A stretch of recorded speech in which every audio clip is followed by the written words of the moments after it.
Very first Fan Expo panel. Guys, give it up. The legend, the greatest babysitter of all time, Mr. Kurt Russell.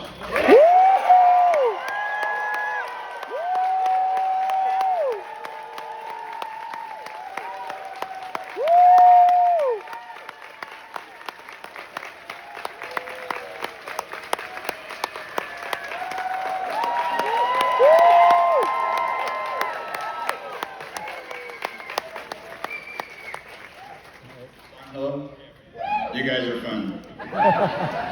Kurt, your very first Fan Expo, very first experience, how was this weekend different than what you expected it to be? It's pretty much like I thought it would be, except for the people.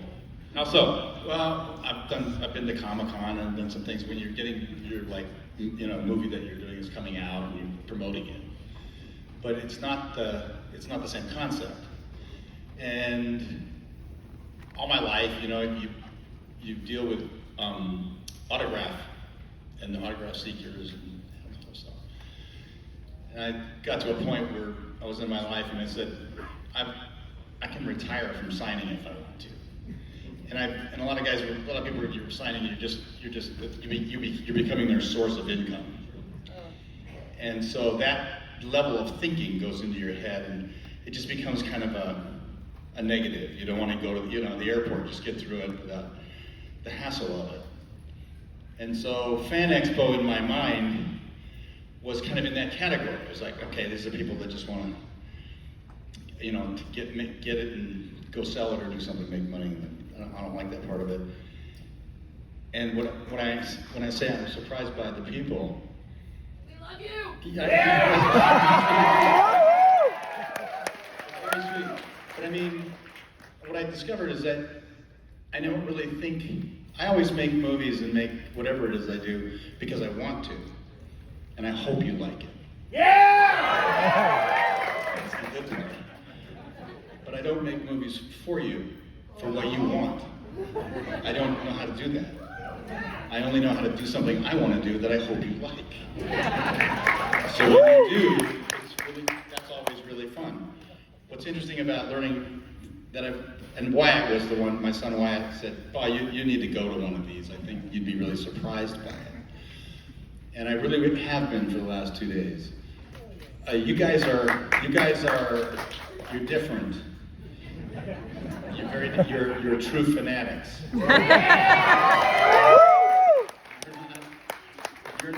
You're not just working something.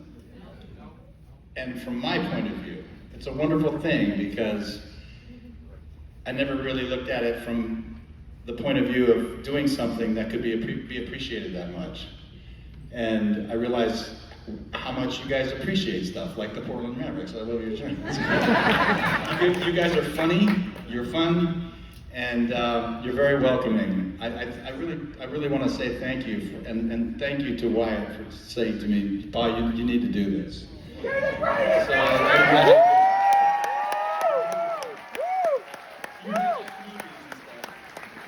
we could just stop there. That would be great. That would be awesome. I know we're a couple miles outside of Chicago, but when you get back, when you're driving around LaSalle, going down Michigan Avenue, do you get flashbacks to Backdraft? I hadn't thought about that. We were here for 3 different seasons. We were summer, fall, and some of winter. No, but it did a fantastic thing last night. William Baldwin, who's a wonderful guy. His first movie was Backdraft. And he's just a great, he's like a younger brother. He's a wonderful, wonderful person. But he has this great ability to actually be able to organize and do things that when you're talking about it, you'd like to do. Like, hey, we should get together. I'm terrible at that. I'm one of the world's perfect examples of, hey, yeah, let's do that. Right. It's not gonna happen. It's just gonna happen. Your life goes on and you get kids and grandkids and that's what happens. So Billy said, I'm getting the guys together from Backdraft and it'd be great, to see, and that's been 35 years. So last night, after 35 years, I got to see all the guys on Backdraft. Yeah. It was just really wonderful. So in that regard, yeah, I a really great time here doing that. As far as the physicality of being, I haven't seen much of Chicago, actually. I've seen these buildings that are. I mean, it's such a quintessential Chicago movie. This is a nerdy piece of trivia. Do you remember what the dog's name is in Backdraft? I remember there was a dog. Like kind of the firehouse dog. Does anybody remember? I don't. The Thing. What was it? That's funny. I know. I don't, it's funny. I'm not a good yesterday guy. That's exactly what the moderator of a panel wants to hear. I'll do my best. You're doing a great job. Listen, I don't know this for a fact, but I'm pretty sure you're the first person to sit on a Fan Expo stage who can answer this question. What is it like playing ping pong with Walt Disney? Oh. Wow, good reaction. I'm not sure how widespread his ping pong fame was. And I was about 13 years old when I first worked there, and did just have the opportunity. Sometimes we'd go to lunch, and there was a ping pong table just outside the cafeteria. Inside the cafeteria, there was a place where there was a room for executives and stuff, and the windows looked out there. And one day he saw me, and I waved at him, and he'd come out and play ping pong with me. You know, well, I was a good ping pong player. And How was he? But the competition was tough. I mean, my stand-in was a Pacific Coast champion, so that's Mickey. So I was really working with Mickey. So when Mr. Disney would come out and play, it was kind of he'd go a little easier, but he got pretty good, you know. Yeah. So yeah, I did. I had a wonderful opportunity to spend some time with a man who was a phenomenal human being, and he reminded me a great deal of my grandfather. He was very creative, and I was very lucky in that he you know, spent the time to show me around all the departments and kind of learn the game. And I didn't know it at the time, but he was just being very, I mean, on top of being generous, it was lucky for me. He said, I know you're going to be a ball player. I know that's what, you know, that's what's in front of you. But you never know what happens. He said, you know, maybe you lose your interest in it, maybe you get injured, you just never know. And I think you should look at this business as one that you could maybe also really enjoy. And he understood truly who I was as a teenager, you know, and we had really some really good times together. Love that. Yeah. How many times, do you remember a number? The number of times you were allowed to kick Elvis in the shin? I know that he was worried about it, because there was a little tiny pad that we had that I was going to kick him into. And I said, I won't miss it. Don't worry about that. You know? And but I worked with him for a week in Seattle, and then I think I worked a week at MGM in Culver City, California. So I probably kicked him a lot. I never missed the bat. Pretty good attitude about it? Yeah, he was great. He was really just a really wonderful guy. I played him years later, Sure. And John Carpenter. And it was. I had a lot of things to see and whatnot, and of course the script to go off of. But it was, I'd say probably 70-80% of my memory of him was what I was using. Obviously, you played him years later. You played a guy who dressed as him in 3,000 Miles to Graceland. Is it true that you are the voice of Elvis in Forrest Gump? Yes. Yeah.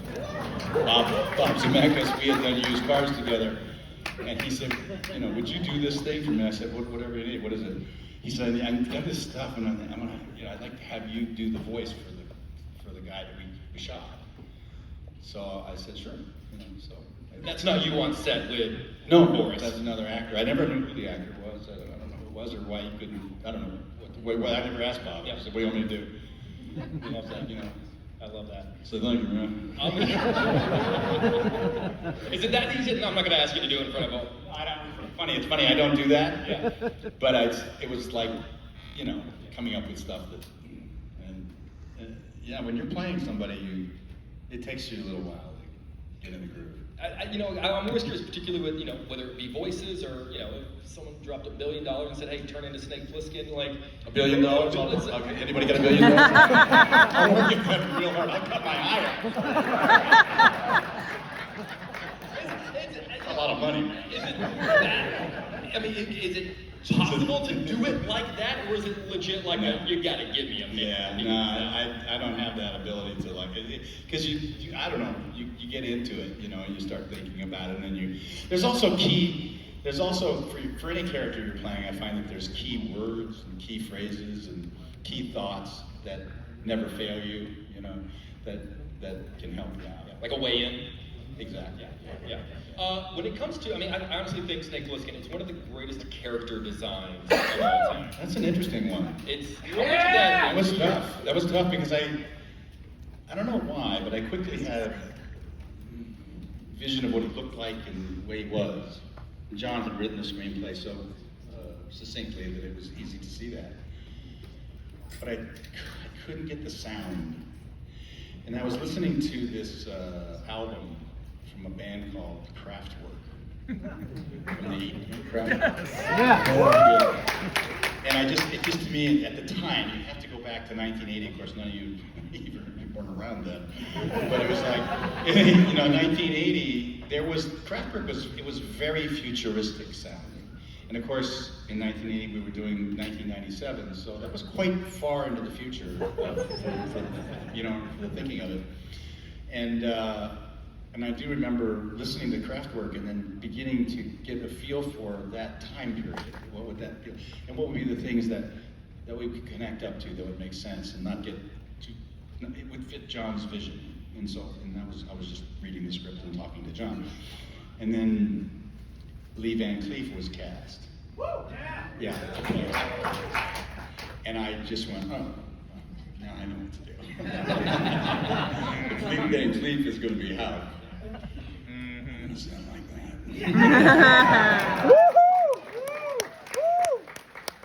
Kurt, you can't tell me that you have an inability to slide into characters and then come in here and the panel. Because I'm just going to start listing them all out. I'm a big fan of a very specific type of movie. It's where two people who clearly do love each other play roles where they hate each other.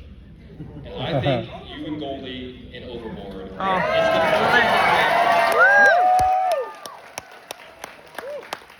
It's just the most fun chemistry to watch because you're so good at hating each other.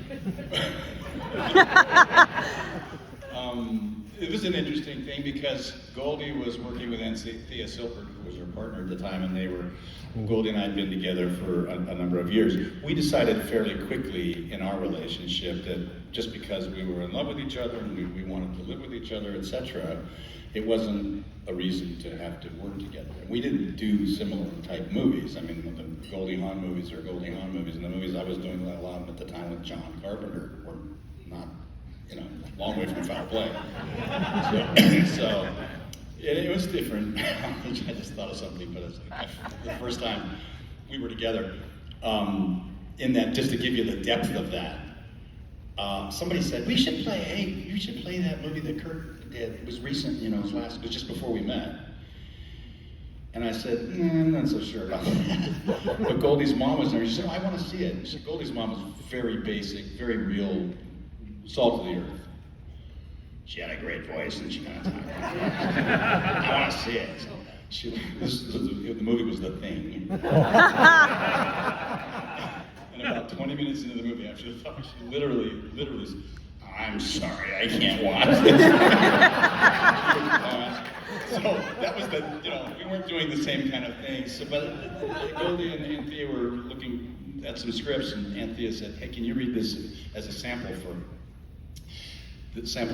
for something we were thinking of doing? I said, sure. So I was just doing that. I was reading it, and I was reading the script.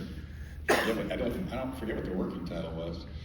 And I said, well, we're not, this is like written for us. And it was. And she had written the two characters in Overboard with Goldie Hawn and Kurt Russell as her template characters. Even though it wasn't being sent to her for that purpose. And I said to Andy, I said, you guys should both read this. It's pretty good. I think it's really funny. So we'll see. And we ended up, they loved it, and so we ended up doing the movie together. You have a line delivery in that movie where you see her on TV, I believe, And then I believe you say something along the lines of, "It's the bitch!"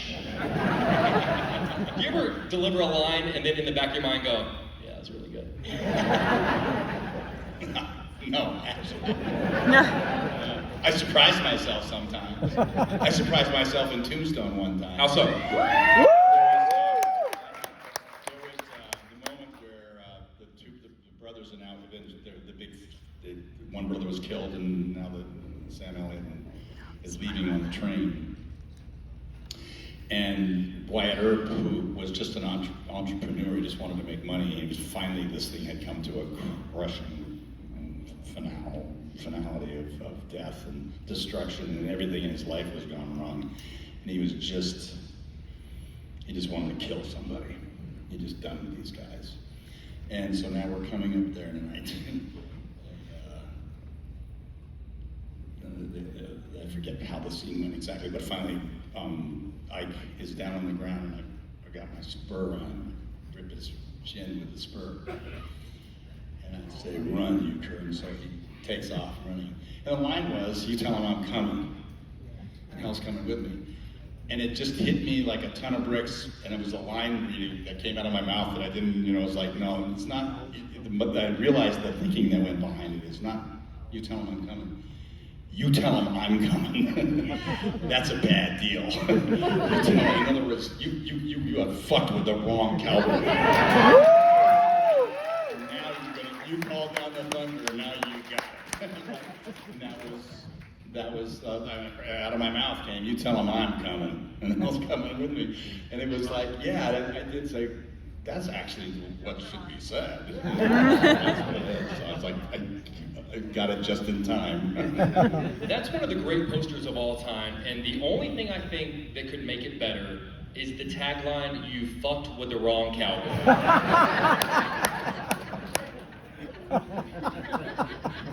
I'm gonna pop around because there's a lot of things that we want to get to. There is a story that I had heard that I'd love the behind-the-scenes story. On The Hateful Eight, aka Quentin Tarantino's The Thing, there is In a lot of ways. In a lot of ways, there is a scene where you smash a guitar, and the story I'd always heard was that not only were you not supposed to smash that guitar, it was a priceless guitar. Urban legend stuff. Yeah. Urban legend stuff. Complete bullshit. Is it really? It's the truth. No, it's a real simple story. It was like, what was sweet about it, or sad about it, was Jennifer was learning this song, and she was learning it on a guitar. So I was, it was months, weeks, months, she was working on this song. And I knew it meant a lot to her, and I was thinking to myself, I'll bet you'll probably want that guitar when you're done, because it'll always be something that you worked hard at, and blah, blah, blah. And so Quentin actually and I worked on a Saturday afternoon or a Sunday with the guitar, smashing it on the post to see where it would go, to see what would happen to it. And so it was all pre-set. So everybody knew what was going on. And on the day we were going to shoot it, we just got to the point where we do this on many different scenes, especially stunts. Stunts are done this way. Everything's set up so that you've got an out. And if you reach that point in the stunt where and everybody's not in exactly the right position, or you're not feeling it for whatever reason, you take the out. You just go, no. And so on that one, it was like, okay, so I'm going to smash this guitar and thing. So you cut or you don't cut. If you cut, stop. If you don't cut, I keep going. Like, that's the way you do it. And I didn't realize that she had practice guitars, but she had a real guitar that she was using in the show. And I didn't know there was a difference. But I assumed that. And so we're doing the scene, and we get to that point, and he and I are in cahoots. So we get to the scene, get to that point in the scene, and no cut. So I smashed the guitar and thing. And I turned around, and like, the minute I saw Jennifer's face, I knew something was very wrong. Yeah. And I'm thinking to myself, whatever, we'll figure it out. says like, stay in the scene, you know, and she's looking at me. And she could just be acting too, I don't know. And I said, sit down, music time's over. And I, you know, you get it. You sit down, but now I can begin to really feel. And as soon as it's cut, I said, what's wrong? I said, nothing. No, what's wrong? She said, well, I said, was that guitar the guitar that you have been practicing with? And she said, yeah. I said, that's the one. I said, were you going to keep it? She said, yeah. I went, that's bad. That's really bad. But the value of the guitar, and I've never met any of the people. Was it Gibson? I've never met any of the people from Gibson or anything. But came from the prop department. I don't know where they got the guitar or whatever. But then soon thereafter, the value of the guitar went from $15,000 to $25,000 to $50,000, and within a couple of years, it was priceless. So either the people at Gibson are really stupid, in which case you don't send to a Quentin Tarantino set a priceless guitar that's going to be smashed, or it's urban legend. And I think that guitar's maybe worth $8 to $10,000 or something like that. That's my guess. If it was priceless, I don't know. It was priceless to her. That's the thing. That's exactly, you got it. Like, that's exactly, it didn't matter to me what the thing was, but it was to her. Yeah. It was the one she'd been working with, the one she'd been practicing with, and I've always felt about that. Nerdy question. What happens moments after Jack Burton drives away at the end of Big Trouble in Little China? Camera pans over. All I know is he says, oh yeah, because he says whatever he says. And the monster is on the truck. You know, checks in the mail or something like that. But the camera and pans the camera pans down and it's a John Carpenter moment. It's just, have you had fun? Yeah. Did you ever have any kind of a serious conversation about a sequel? Yeah! Bigger Trouble in Little China? You gotta understand, Big Trouble in Little China was a flop when it came out. It was a financial flop. What'd you guys, So you it was opened a 2 thing. weeks before Aliens? What's that? You opened 2 weeks before Aliens. It wasn't that, it was horribly marketed. But it was sabotaged. It was also sabotaged. How so? No question. Well, the new head of the studio said bury it. And he did. That's just, it was a beef. It was a beef. It was like, it's not the first time that's happened. You know, and they didn't know how to, I mean, you couldn't find where the movie was playing 4 days before it came out, you know.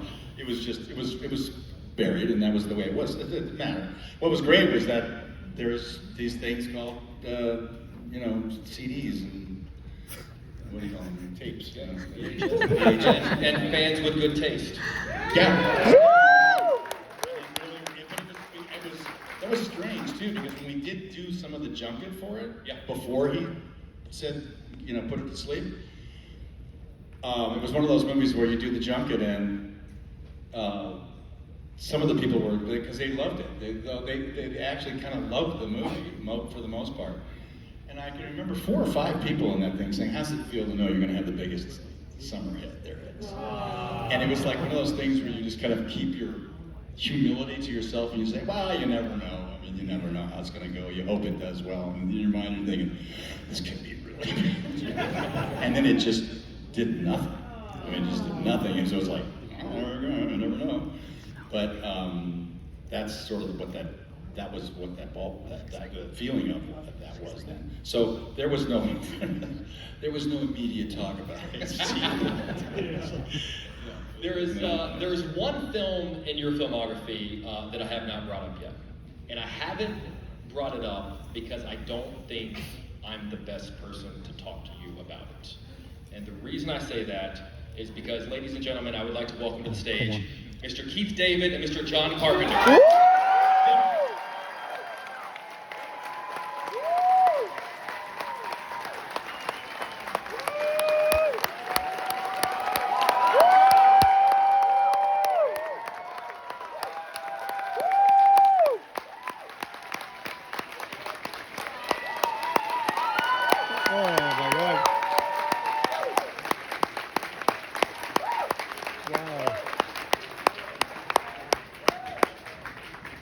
Ciao. John Carpenter.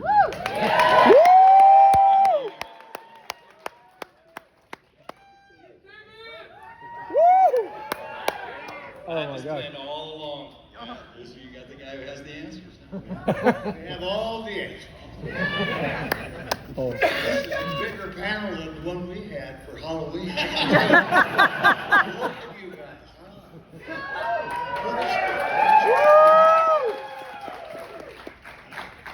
There is that old cliche question that people ask celebrities, which is, did you know on set that you had the film?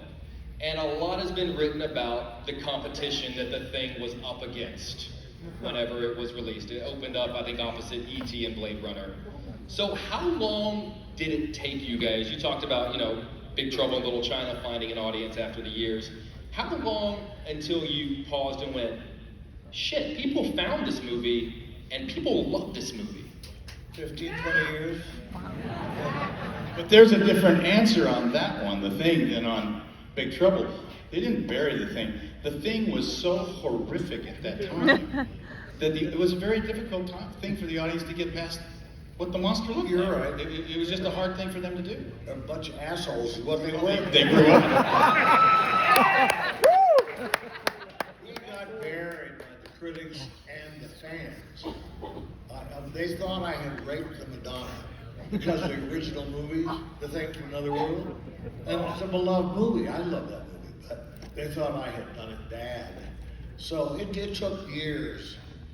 For them to understand what you told me. Yeah. We had an interesting situation because John cast me very late in the movie. And we'd been talking about guys who could play the part. We were friends, so we were just talking about stuff. And John said to Larry Franco, he said, let's go see if Kurt wants to do that. So I said, okay, well, I got to read it again and think of it. So I read it, and I said, John, okay, it's kind of, it's cool. What is it? He said, well, I said, but it's, it's a horror movie thing. He said, no. This is a movie about paranoia. And my brain just went, oh, yeah, okay, wait a minute. Then I was like, oh, this is gonna be really good. But I made that transition myself because I didn't know what John was doing until he told me. He said, no, this is what I'm doing. It was your first movie, young man. It was my very first movie.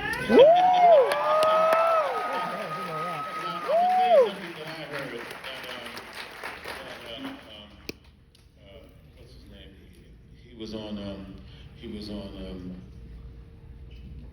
This is what A happened. hint. This is a what hint. happens. What? Give us a hint. He was on. I like playing this game. It wasn't MacGyver. really likes it. It's just up for a new reboot. Was it? Leonardo DiCaprio. He went on Magnum PI. Magnum PI. The brother that was on Magnum PI, his name I can't remember. Yeah. I heard he was cast first, and then it. Tom Selleck? Not Tom. I'm just playing the game. Oh, His name no. won't come to me, but he was the helicopter driver. Roger Mosley. See, they always. Well done. No, that's what I heard. That he turned it down, and then it That came out. helicopter that he was riding around in, that was one I learned on. I love that thing. I'm a Oh. helicopter pilot. Yeah. Woo! Helicopter pilot. I'm a helicopter. I had to find out if I had the courage to do what I was making these guys making movies about. And I said, what about me? I'm scared of everything. So I'm going to find out. And I got my pilot's license, helicopter. Wow. It's a big fucking deal. Let me tell you something. It's a real world, isn't it? Oh yeah. Yeah, we can't. I don't fly anymore. He doesn't either because Those days are over. if you're not flying every day, you're not safe. Believe me. I think one of the greatest people we can pay tribute to in regards to the thing is the great Mr. Bottin. Yes. And I'd love to know, do you guys have a memory of the first time you saw one of his practical creatures on set? I don't remember. I remember him auditioning for the movie. He had a secret. He said, "Well, it's imitated everything it's ever been in contact with, so it looked like anything." And I said, "Ooh," that's pretty interesting. Pretty interesting. He got a couple creatures together and showed me. It was good stuff. Rob should have had a better career in the business than he did. Well, if you ever interviewed special effects guys, what do you call that? It's Special makeup. special makeup. They all still bow down to Rob. And they look at the thing as the movie, the guy, the star of anything in that category. He's the end all. It's the quintessential example of they don't do it like that anymore. That's right. They don't. Yeah. Let me tell you, they made a sequel, I guess, or something. They tried. Norwegian Camp. Did you see that piece of crap? If you didn't have Larry Franco up there in the helicopter, what's the point? Let me tell you, they did digital effects, Oh. and they had, instead of a blood test, it was a dental test. Well, because everybody gets to go to the dentist. Well, yeah. I mean, it was unreal. It's like, what? The dentist? John doesn't suffer fools greatly. I apologize. Do you remember the first time we came in and saw the dog sitting by the door and everybody thought it was real? I mean, it scared the crap out of me. I mean, you walk in the door to the studio and there's that, mechanical dog that was all done with air pumps. Animatronics and stuff, yeah, amazing. And it was wild. Now I'm going to say something now. I'm going to preempt a little bit here. Ending scene, these two gentlemen did a great fucking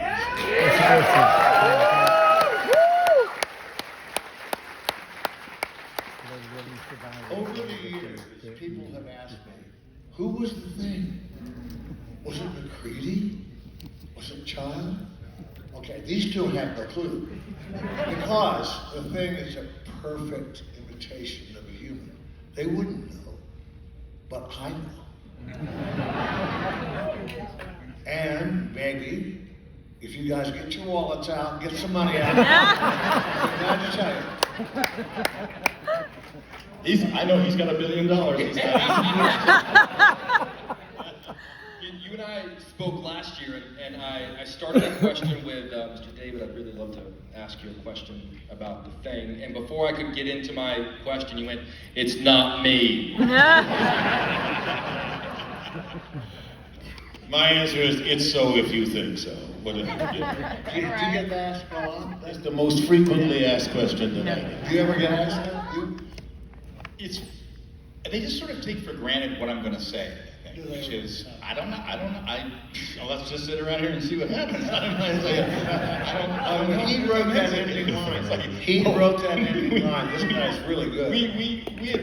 John and I worked together a lot, and one of the fun things for me was try to get inside John's head, and whatever movie he wants to make is, I promise you, going to be a really fun one to make. So just get in line and have a good time. And we did, but there was, John was, I remember you for the first time, because it was that situation, not being 100% sure what you wanted to do at the end, what you wanted the end to be, and where, because I remember the most important thing, or I remember the most said thing was what was sticking in your craw was, and what you said to me was, I don't want to take people on a 2-hour ride to bring them back to square one.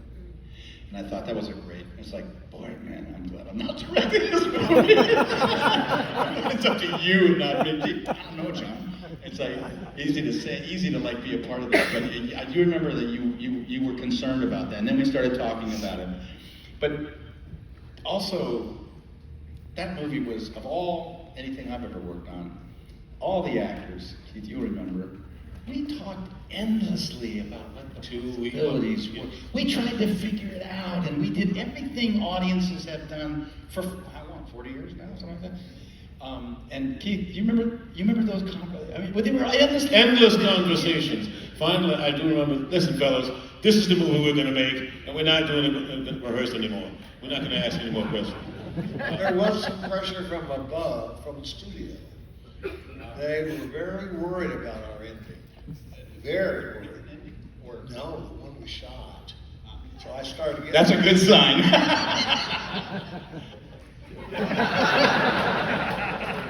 No, what they wanted to do was make it happy. Make it happy. I've had the pleasure of working on 5 things with John.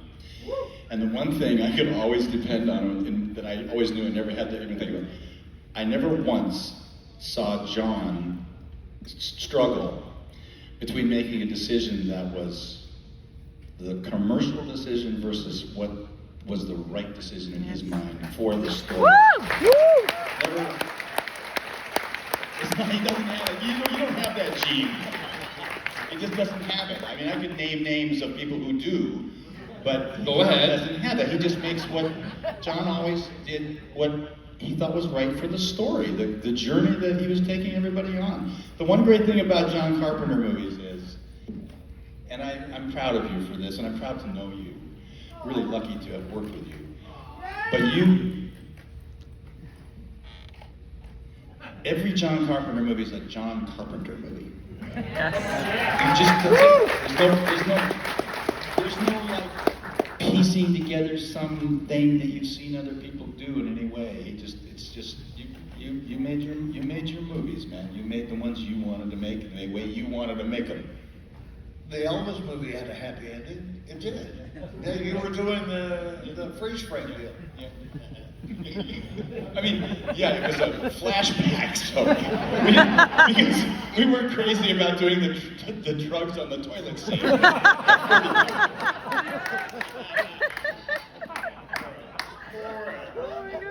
Kurt, Keith, is there a John Carpenter film you're not in that a part of you goes, that would have been really cool to be in that one?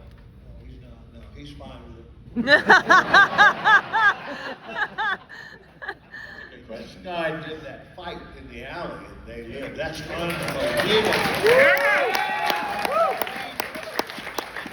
Most fun I ever had. Is it really? Yeah. Oh yeah. I mean, Riley taught me a couple of things that don't jump me from behind.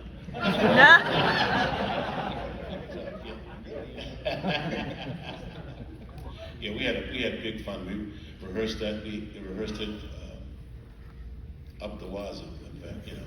For over a month, you guys rehearsed it. Yeah.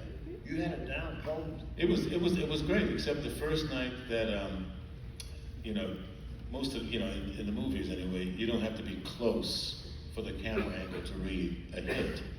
And the first night we had a promo, and Entertainment Tonight was coming. So we're getting ready to rehearse, and we're rehearsing in front of them, and I get too close and hit him right in the face. Boom! And I'm like, oh shit, I'm sorry. He's like, come on, so sorry. We had that with Ox Baker on Escape from New York. Ox Baker is the guy, if you get Escape from New York, remember the big guy in the... This is funny because you're talking to a crowd a lot, you probably have seen Escape from New York. Remember the big ox in the ring when he's fighting Snake? That guy, who was a sweet guy, but he's a real wrestler, giant wrestler. And I can say this, in all honesty, because it happened. He killed his best friend in the ring. Okay, so he wasn't exactly dependable in there. And now we're going to do this scene, and he's working with and Dick Warlock and I are talking about it because he's my stuntman, and so we're be careful here now. Sure enough, about 2 hours before we're going to shoot his rehearsing, he hits Dick in the head with a baseball.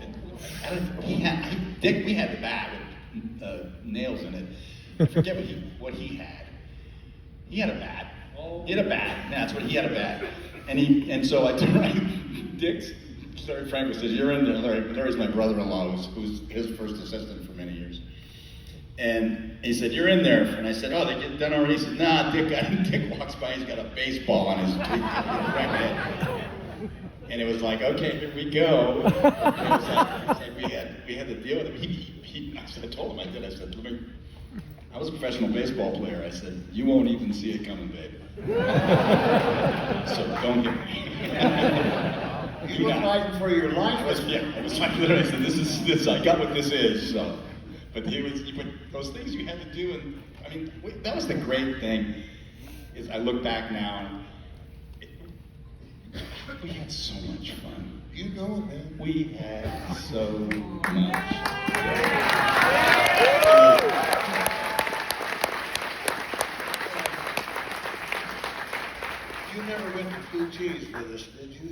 PTs, strip club outside of town. We all win. I don't think he ever wins. I missed that. They had a daily double there.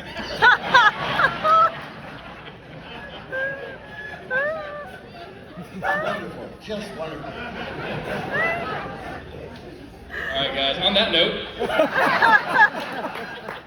Kurt, you mentioned that you know who these people are. These are true fans. These are real fans. And I'd be honest, sir, if you just have the last note and talk to the people that came out to see you today.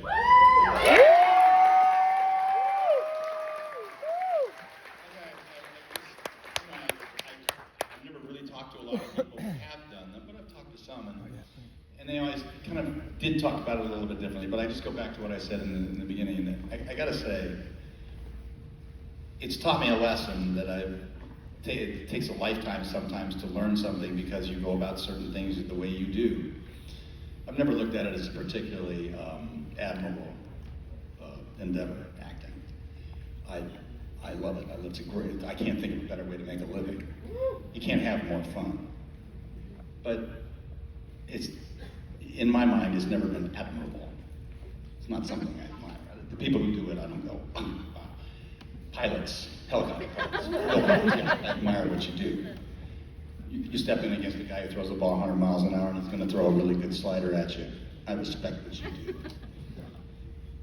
So you have a lifetime of that, and you have a lot of practice at sort of not appreciating the other side, which is your side, the watch. You get to watch it. It's the only thing we don't get to do. When we go to work, our job is to try to make you believe this is the first time it's ever happened, right? So now, we watch your reaction.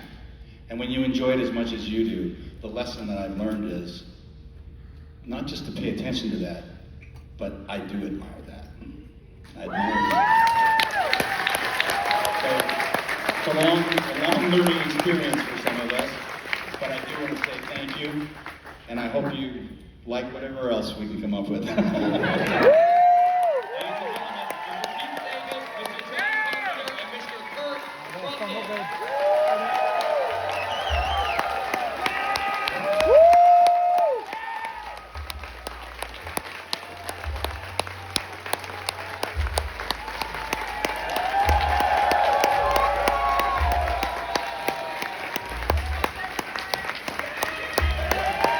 ha ha!